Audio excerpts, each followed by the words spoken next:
बंधुओं नमस्ते। आज मैं आपको अपनी मैनपुरी के उस प्रथम शहीद का गुणगान करने जा रहा हूँ जिन्होंने 1857 की पहली क्रांति में पहले पुष्प के रूप में अपने प्राण दिए। बात 1857 की है। भारत का शौर्य 31 मई तक इस प्रतीक्षा में चुप नहीं रह सकता था कि 31 मई को क्रांति आरंभ की जाए। फलतः 10 मई को ही रविवार को क्रांति का शुभारंभ मेरठ की छावनी में हो गया था। तुमुल संघर्ष चल रहा था। अंग्रेज अफसर और उनके वफादार सिपाही इन क्रांतिकारियों को रोकने के लिए भरसक कोशिश कर रहे थे। क्रांतिकारी हर हर महादेव अल्लाह अकबर के नारे गूंजाते हुए अंग्रेजों फौज पर टूट पड़े थे। एक दारुण दृश्य था और उस दृश्य में हमारे मैनपुरी के ठाकुर राजनाथ सिंह घायल हुए थे। दूसरे दिन मेरठ से सभी लोग दिल्ली चले गए और हमारे राजनाथ सिंह के लिए कहा गया कि तुम अपने गांव चले जाओ। बचते बचाते राजनाथ सिंह हमारे मैनपुरी आए थे। मैनपुरी के ज्योति गांव जहाँ के वो निवासी थे वहाँ पहुँचे, उनकी सेवा शुश्रूषा हुई।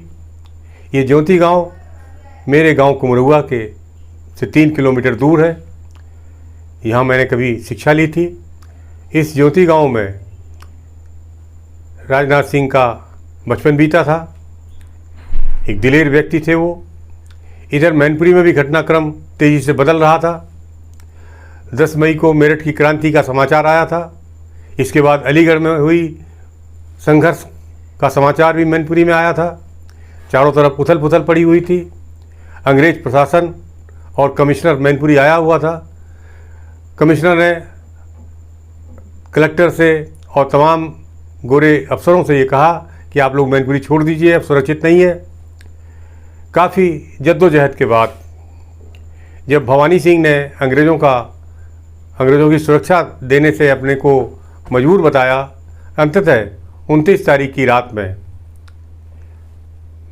अंग्रेज कलेक्टर और तमाम अधिकारी मैनपुरी छोड़कर आगरा चले गए।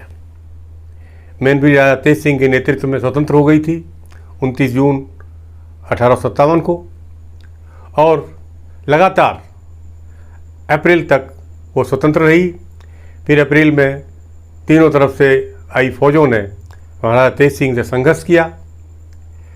अंततः राजा तेज सिंह को मैनपुरी छोड़नी पड़ी और मैनपुरी पर दोबारा अंग्रेज़ों का अधिकार हो गया। दोबारा अधिकार होने का उन्होंने एक उपाय ढूंढा। सबसे पहले उन्होंने राजनाथ सिंह की तलाश की। राजनाथ सिंह को उनके घर से जाके पकड़ा। घर के बाहर, गांव के बाहर दक्षिण दिशा में घना बाग था। उस बाग के पास ही आजकल दयानंद इंटर कॉलेज है। उस बाग में राजा राजनाथ सिंह को अंग्रेज लोग लाने के बाद विशाल समूह इकट्ठा हो गया था। गांव के तमाम लोग इकट्ठे थे, आसपास के गांव के लोग इकट्ठे थे, जिनको ये समाचार मिला था कि राजनाथ सिंह को पकड़ लिया गया है। राजनाथ सिंह का शौर्य उन सभी लोगों को आमंत्रित करता था, लग रहा था। सब लोग देखने आए थे। उस विशाल जनसमूह के सामने अंग्रेज कलेक्टर ने उनसे कहा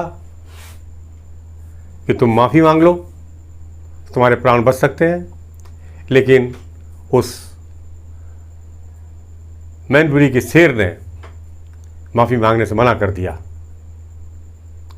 अंततः उनके गांव वालों के सामने, अपार जनसमूह के सामने राजनाथ सिंह को उस बाग में सूली चढ़ा दिया गया। इस बात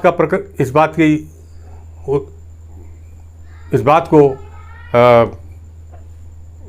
वीर सावरकर ने अपनी पुस्तक भारत का प्रथम स्वतंत्र संग्राम में उल्लेख किया है। हम लोग मैनपुरी के निवासी उनके इस बलिदान पर अपने को गौरवान्वित हुआ महसूस करते हैं और ये समझते हैं कि 1857 की क्रांति में पहला फूल हमारी मैनपुरी ने माँ भारती के चरणों पर चढ़ाया। बंधुओं, इस 1857 के इस बलिदान के बाद मैनपुरी ने हिंदुस्तान के आज़ादी के लिए हुए तमाम संघर्षों में, तमाम आंदोलनों में अपनी अपनी भागीदारी की। उसका किस्सा हम कभी आपको बाद में बताएंगे, कितने आंदोलन यहाँ चले। लेकिन राजनाथ सिंह का ये बलिदान हमारे लिए, हमारी पीढ़ियों के लिए एक धरोहर बन गया। हम उनका गुणगान करके आज भी रोमांचित होते हैं, आज भी हर्षित होते हैं।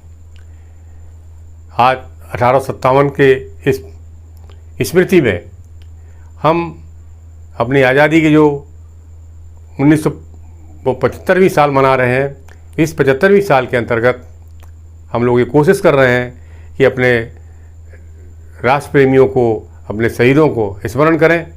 उसी कड़ी में मैं राजनाथ सिंह को अपनी विनम्र श्रद्धांजलि अर्पित करता हूं और ये चाहता हूं कि हमारे देश राजनाथ सिंह कैसे सूरमाओं से पटा रहे, हमारे देश की आज़ादी कि कोई आँख उठाकर न देखे।